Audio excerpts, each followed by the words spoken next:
استاد گرامی جناب آقای محمد ابراهیم شریعتی، یکی از بزرگان کشور ماست، واقعا تشکری میکنم. خیلی خوش آمد استاد، همراه همسر گرامیشان خیر مقدم هست میکنم، قربان قدم‌های شما. جناب آقای محمد ولیزاده، یک از کوهنوردان کشور عزیز ما هستند، خیلی خوش آمدید.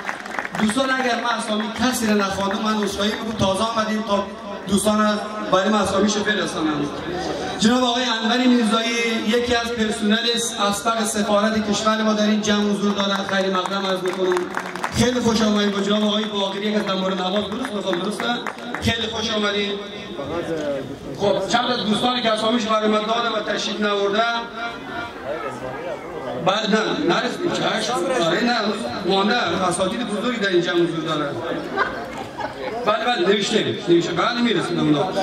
خب جناب آقای سرابی در راه است، استاد گرانقدر که بیاین شروع بکنن برنامه را. استاد علی مدد رضوانی، یکی از هیئت مدیره های خانه ادبیات افغانستان، واقعا هم چک داره هم صلوات داره. واقعا دختر بزرگوار استاد محمد اوروزگانی در جمع ما پیوستن. خیلی خوش آمدید خطاط مطرح کشور ما.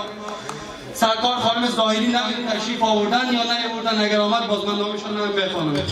آقای علی یوسفی مدیریت رادیو دری، دستتان در نکن، در جمع ما هستند. خیلی خوش آمدید.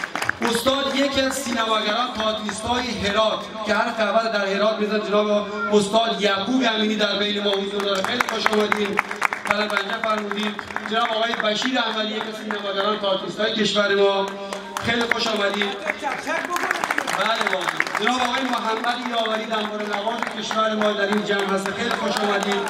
جناب آقای ریاحی همکار آقای سهیل عربزاده، مستندساز فیلمساز در مقابل ماست، خیلی خوش آمدید. آقای ریاحی لطف کردید.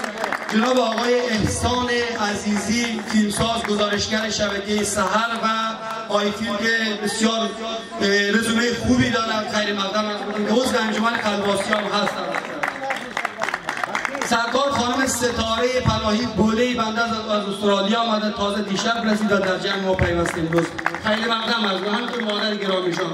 فامیلا خیلی زیاد، ما فامیلا اصلا نامش نمیگیرم دیگه، شما از خود هستید، همه از خودید دوستان.